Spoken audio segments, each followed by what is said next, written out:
Ok les gars, bienvenue dans cette nouvelle vidéo. Aujourd'hui, vidéo très courte, je vais essayer de vous expliquer en 10-15 minutes comment définir votre biais directionnel daily et votre biais directionnel weekly. C'est exactement ce qui va impacter et définir vos taux de réussite sur le marché. Si vous vraiment vous comprenez ce concept et vous décidez de prendre 15 minutes ce soir pour écouter entièrement cette vidéo, je vous garantis que ça va avoir vraiment un changement dans votre trading. Donc j'ai pris 5 minutes pour vous créer des slides pour vraiment vous montrer à quel point c'est important de comprendre le biais directionnel pour avoir de la réussite en trading. Donc biais directionnel, j'associe ça à l'order flow, de comprendre aujourd'hui l'order flow sur le marché, dans quelle direction le marché va se diriger aujourd'hui et dans les prochains jours. C'est vraiment la chose dont vous avez besoin de savoir en premier lorsque vous arrivez sur un graphique, de savoir quelle direction je traite. Est-ce que je traite de l'achat, de la vente et pourquoi et à quel moment je vais rentrer dans le marché. C'est vraiment ce qu'on veut, donc restez bien concentrés. Je ne trade uniquement à partir du moment où je connais le biais directionnel, où j'ai mis un maximum de chances de mon côté pour me dire aujourd'hui on a 90% de chances que le marché aille à l'achat. Vous n'aurez aujourd'hui jamais de certitude à 100% sur le marché et vous ne devez pas en avoir.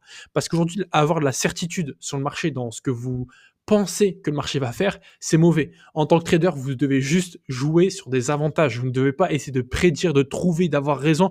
On s'en fout. Ce qu'on veut juste, c'est émettre des hypothèses à forte probabilité. C'est tout ce qu'on veut, ok?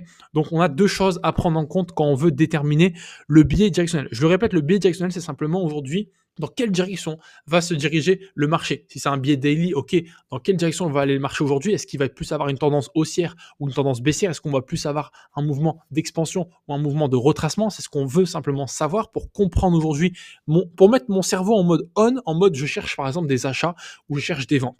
Mais si vous arrivez sur le marché et vous ne savez pas en HTF vers où le marché va se diriger dans les prochains jours ou dans les prochaines heures, bah forcément vous allez être impacté par la LTF, signaux en LTF qui vont vous dire j'achète, un coup je vends, un coup j'achète, je sais plus ce que je fais. Donc on va vraiment enlever ce parasite de votre tête et on va se concentrer sur ce qu'il faut. Donc les deux choses à prendre en compte pour déterminer le biais directionnel. De 1, c'est la fractalité entre vos UT, c'est-à-dire de maîtriser déjà vos structures. Vous devez absolument savoir quelles sont vos UT qui sont haussières, quelles sont vos UT qui sont baissières. En quelle unité de temps on est haussier, en quelle unité de temps on est baissier. Ça, c'est la première chose. Ne bougez pas, on va aller voir juste un exemple sur le marché juste après. Et la deuxième chose qu'on doit comprendre, et pour moi qui est fondamentale, ce sont les liquidités majeures. Vraiment, vous allez le voir avec l'exemple que je vais vous donner, c'est impressionnant. Le marché, il ne va jamais en ligne droite. Le marché va toujours d'un point A à un point B, et puis d'un point C à un point D. Il ne va jamais du point A au point D. Donc, vous devez comprendre que d'un coup, dans le premier temps, on va d'abord aller chercher la liquidité à la hausse, puis on va retracer à la baisse, puis on va aller rechercher un peu plus haut à la hausse, etc. Vraiment, ça se passe toujours comme ça. On va prendre, peu importe l'exemple qu'on prendra, vous allez voir que la liquidité, c'est juste magique. Donc ça, c'est la première chose, c'est de comprendre le biais directionnel. La deuxième chose qu'on veut, c'est de définir nos zones d'intervention, de savoir quand intervenir sur le marché. C'est la base. C'est-à-dire que si tu as ton biais, plus tu as ton setup, c'est-à-dire que tu sais ton golden setup. Bientôt, je vais faire une vidéo sur comment déterminer un setup 5 étoiles, ce que j'appelle un golden setup. Donc, si tu as ton biais directionnel, plus tu sais quel setup attendre, c'est-à-dire ton biais, tu sais que c'est un achat, par exemple. Tu sais dans quelle zone tu interviens. Et tu sais que du coup, pour un achat, quel est ton setup, golden setup que tu as déterminé dans ton système? Les gars, à 90% du temps, ce sera un TP. D'accord? Parce que le marché, encore une fois, il ne vous donne pas forcément raison, le marché fait ce qu'il a envie de faire, c'est à vous simplement de rentrer dans cette opportunité. Donc la HTF prend toujours le dessus sur la LTF, ça c'est la base, c'est pour ça que je vous dis arrêtez de vouloir aller en M5 ou en M10, si vous ne comprenez pas, vous ne maîtrisez pas l'order flow et la HTF. Et ensuite, troisième chose, avant de passer directement sur les graphiques, donc la clé, c'est de savoir quand est-ce que vous allez agir sur le marché et dans quelle direction. Allez, rapidement, avant d'aller sur les graphiques, je vais appuyer ce que je suis en train de vous dire. Regardez, ici, le 22, donc la semaine dernière, j'ai partagé un setup sur le XAG. Ça veut dire que je savais la direction. Je voulais qu'on aille à l'achat, je voulais que le marché soit haussier. Pourquoi? Parce qu'on avait certaines imbalances, certains OB à venir combler à la hausse. Donc mon biais, c'était un biais acheteur. Quand j'ai une tendance haussière ici, je vais chercher quoi? Je vais chercher une réaccumulation. Aujourd'hui, le marché se déplace toujours par cycle, par phase. On a une phase d'accumulation qui donne un mouvement d'expansion. On a une phase de réaccumulation qui donne un nouveau mouvement d'expansion. Et ensuite, on a ce qu'on appelle une distribution, d'accord? Ce qu'on appelle les vagues de Wyckoff, ok? Donc ça, c'est vraiment important à comprendre. Donc ici, je cherche une réaccumulation au niveau du marché, vu qu'on a déjà fait l'accumulation, mouvement haussier, réaccumulation. Là, ici, vous voyez, je cherche un achat. Donc moi, mon setup, ce que j'avais en vue, c'était ça. C'était qu'on vienne faire une dernière fois le spring, parce qu'en fait, ici, je sais mon setup, je sais que je vais acheter, et je sais quel setup je dois avoir à l'achat pour prendre position. Donc ça, c'est ce que j'ai envoyé. Et puis vous voyez ce qui s'est passé un petit peu plus tard, ce qui est ici le 22 au soir, je vous ai renvoyé, voilà. Là, on a bien vu qu'on a fait la deuxième jambe baissière, et c'est à ce moment-là que j'ai pris position pour chercher de l'achat. Donc encore une fois, j'avais la vision, je savais la direction du marché.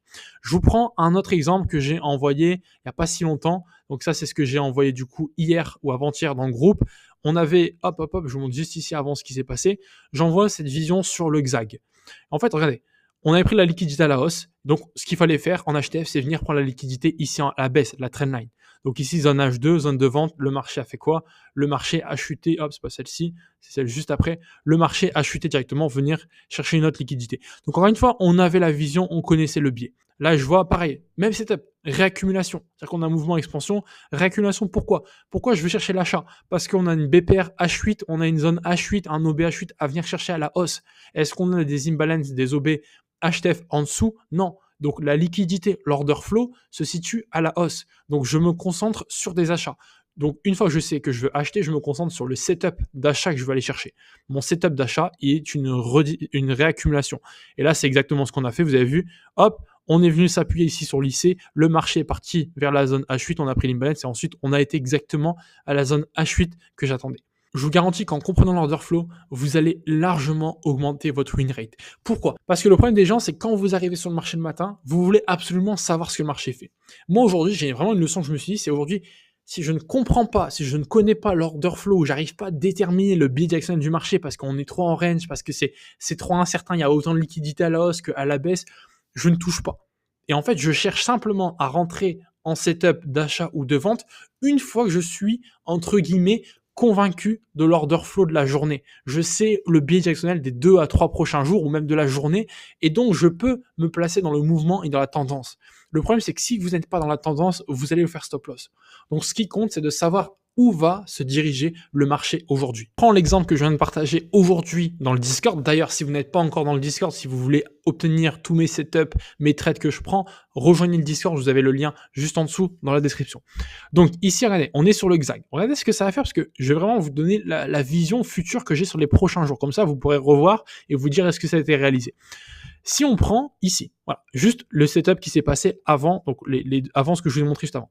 Ici, on a ce qu'on appelle une liquidité HTF. On est sur du 4 heures. On pourrait aller sur du H8, on pourrait aller sur du daily, c'est pareil.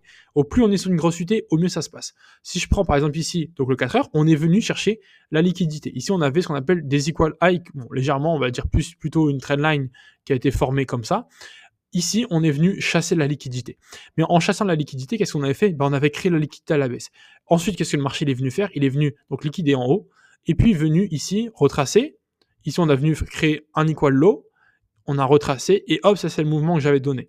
On est venu créer la liquidité à la baisse. En créant cette liquidité ici, du coup, on en a laissé ici en haut. Pourquoi? Parce que si je regarde sur le H8, qu'est-ce qui s'est passé? On avait laissé un BPR. En venant liquider ici, on avait créé de la liquidité ici. On avait laissé un BPR. Donc le marché, qu'est-ce qu'il a fait? Qu'est-ce que j'ai vu? On est venu ici s'arrêter. On a eu un rejet majeur. Si je passe sur du H4, d'accord?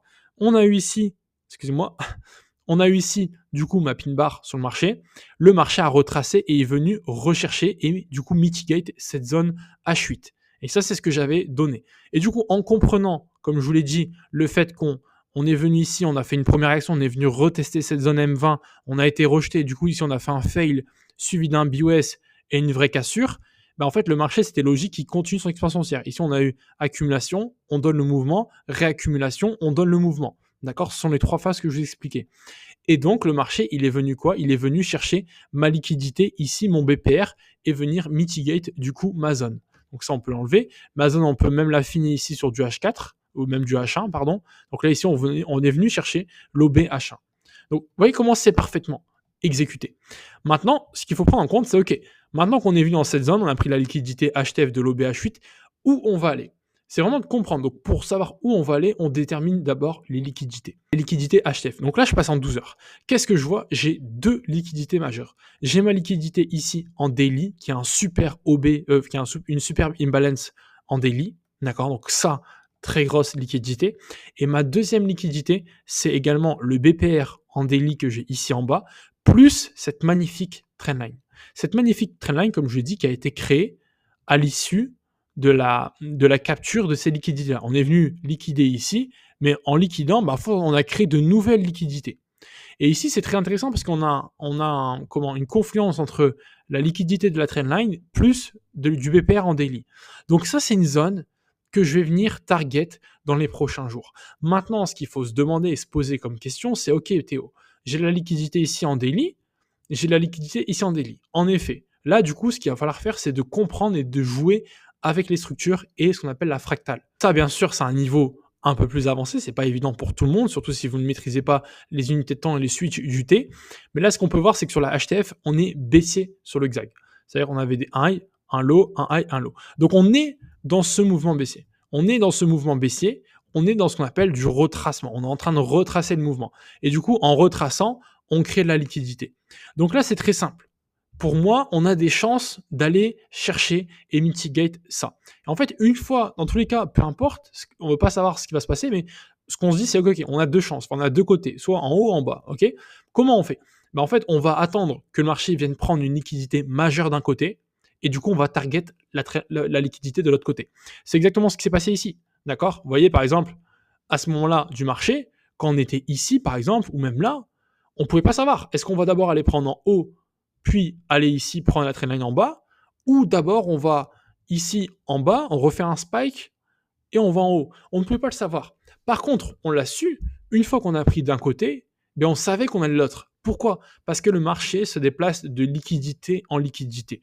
Donc là, ce qu'on a pu voir, c'est que le marché, il a pris en haut, il est venu prendre, il a créé en bas, il est venu prendre en bas, puis ici, il est revenu prendre en haut ce BPR, et donc là, il faut regarder aussi la proximité. Est-ce qu'on est plus proche d'aller chercher l'imbalance ici, ou est-ce qu'on est plus proche du cela? Mais là, on est plus proche de l'imbalance daily. Donc, on a des chances d'aller chercher dans les prochains jours une imbalance daily. Maintenant, il faut mettre ça en confluence avec justement le fait de comprendre les structures. Donc, on a dit que si on regarde par exemple sur du 2 heures, on est sur un mouvement de retracement. Le marché, pour l'instant, on a un low. Ici, tout ça, c'est mon high. On a le low, on a un high. Vous voyez que ce low n'a pas été break. Donc, pour l'instant, on reste toujours, on a ce qu'on appelle ici un low protégé qui a super bien été défendu par les acheteurs ici. D'accord? Ce low n'a pas été break. Donc, on a bien défendu. Donc, pour l'instant, on reste sur un mouvement de retracement haussier. Donc, bien sûr que la target ici, on est venu liquider ici en bas. Maintenant, moi, je pense qu'on va continuer à la hausse pour venir au moins mitigate 50% de mon imbalance en daily. Voire pourquoi pas venir dans ma zone de supply ici pour ensuite peut-être avoir une continuation du mouvement baissier. Ici, le mouvement baissier reste celui-ci. Donc, on pourrait très bien former un nouveau high ici pour former un nouveau low ici et continuer du coup ma structure baissière. J'espère que c'est clair pour vous. C'est de faire vraiment au plus simple, mais vraiment de comprendre ça. Si vous comprenez ça, en fait là, imaginons que du coup, on garde le mouvement haussier, on va aller target ma zone imbalance daily. Qu'est-ce qui se passe? C'est que dans ma tête, je sais que je vais focus sur des achats. Et du coup, je vais focus sur des achats. Donc ça, c'est une première chose. Déjà, au lieu de ne pas savoir acheter ou vendre, là, on peut s'enlever une épine du pied. On se dit, je focus sur les achats. Et donc, en faisant ça, maintenant, je vais aller chercher, les zones potentielles sur lesquelles le marché va pouvoir réagir pour justement continuer la tendance haussière. Et donc là, j'ai pas encore fait l'analyse. On va la faire demain ensemble sur le groupe Discord. Mais là, c'est très simple. On voit qu'on a eu une très belle ici injection au niveau du marché. On est venu injecter, chercher de la liquidité. On a ici une IC qui se dessine. D'accord? Donc là, on a une IC. On a même notre OB qui est ici, qui est le nouveau lot potentiel. D'accord? Donc on pourrait très bien, du coup, moi, ça sera vraiment une zone d'achat que j'aurai demain. Je mettrai à jour mes graphiques. Là, je vous fais vraiment cette vidéo sur un coup de tête. Il est 22h30. Je reviens du resto. Je me suis dit, OK, c'est insane. En fait, c'est insane de comprendre ça parce que vous gagnez un temps fou et vous allez vraiment augmenter vos taux de réussite sur le marché. Donc ici, je pourrais très bien aller en LTF, on verra demain, mais on est potentiellement ici sur un mouvement on a ce mouvement de retracement, on pourrait faire ça, venir ici, on regardera ce qui se passe pour potentiellement aller target plus haut. Donc voilà un petit peu les amis, n'hésitez pas à me dire si vous avez des questions, si vraiment vous comprenez ce concept de biais directionnel, vraiment c'est la base, vraiment ça fait pas énormément longtemps que j'en ai pris conscience, mais en fait ça me permet de ne pas trader quand je comprends pas les choses, de pas aller tous les jours sur le graphique en voulant absolument trader. Tant que j'ai pas une direction claire indiquée par le marché, je ne prends pas de position et je suis patient. Voilà, très courte vidéo. J'espère que vous avez pris conscience de l'importance aujourd'hui de comprendre l'order flow sur le marché et de prendre du recul, vraiment de dézoomer et de comprendre en fait que le marché, c'était pas simplement de liquidité en liquidité. Bon, allez, je vais m'arrêter là pour cette vidéo, sinon elle va durer toute la nuit. Mais voilà, mon objectif, c'est de vous partager un maximum de vidéos, un maximum de valeurs assez courtes pour vraiment vous donner les petits détails qui vont faire la différence dans votre trading. Je sais à quel point aujourd'hui vous êtes sûrement à un niveau où vous avez des connaissances en smart money concept, vous connaissez les concepts, mais vous savez pas les imbriquer. Vous savez pas aujourd'hui améliorer votre vision du trading, votre compréhension du marché, parce que vous êtes trop zoomé et vous êtes trop focalisé sur des choses techniques. Ce qui compte, c'est de comprendre le marché dans son ensemble. Et c'est pour ça que pour ces personnes-là, si aujourd'hui vous vous sentez concerné par ce que je vous dis, cliquez sur le premier lien dans la description. Je vous ai préparé une courte vidéo où j'explique vraiment aujourd'hui moi le processus qui m'a fait shift dans mon trading en utilisant vraiment tous ces concepts que je vous partage, que ce soit la smart money concept, mais aussi la compréhension, l'order flow. Toutes ces choses-là font vraiment une sacrée différence dans votre trading et vous ne devez absolument pas les négliger. Donc voilà, on se retrouve dans 3 jours pour une nouvelle vidéo. En tout cas, mettez bien ces informations à profit.